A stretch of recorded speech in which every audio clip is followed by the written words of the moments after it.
Pagkalabas si Saldico, biglang bumilis lahat. Pati yung mga resignation, bumilis. Diba? Bumilis. Pero yung biglang aksyon, wala namang importanteng pahayag kanina. Nagsalita mismo si Bongbong Marcos, kakasuhan na si Saldico at si Martin Romualdez. What's new? Kulang yan eh. Nasaan yung Manny or Manix Dalipe?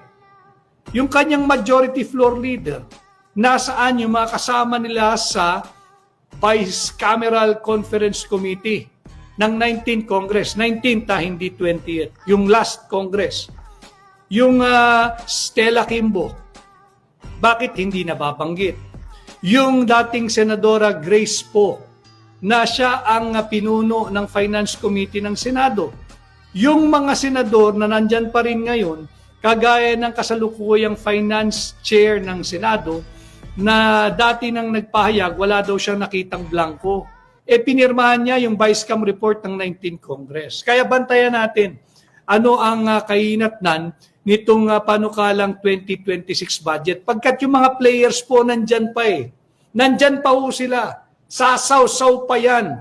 Magkakaroon pa ng insertion yan. Imaginein mo, yung pinuno ngayon ng Senate Finance Committee, yung chairman, si Senador Sherwin Gatchalian, pinirmahan niya yung Vice-Cam report ng 19th Congress at agad-agad siyang lumabas, sinabi niya, wala ako nakitang blanco. Nung ipit na, kasi yan pinuno ng aking mga technical working staff group.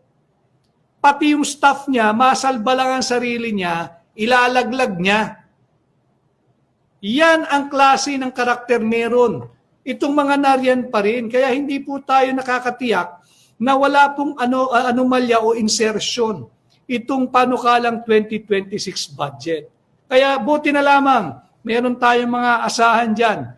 Sa mababang kapulungan, si Congressman Sid Ungab. Congressman Sid Ungab, sa ngalan ng mamamayang Pilipino, hindi kita pakikiusapan sapagkat ginagawa mo na. Nais kong ipahatid ang aming pasasalamat sa iyo sa patuloy mong pagbabantay. Hanggat nandyan po ang isang katulad ni Congressman Sid Ungab, meron tayong mata sa loob ng Kongreso. Masisilip po niya yan, alam niya yan. Mababantayan natin. At the moment meron tayong makita, ibubunyag po natin agad yan kasama muli si Congressman Sid Ungab.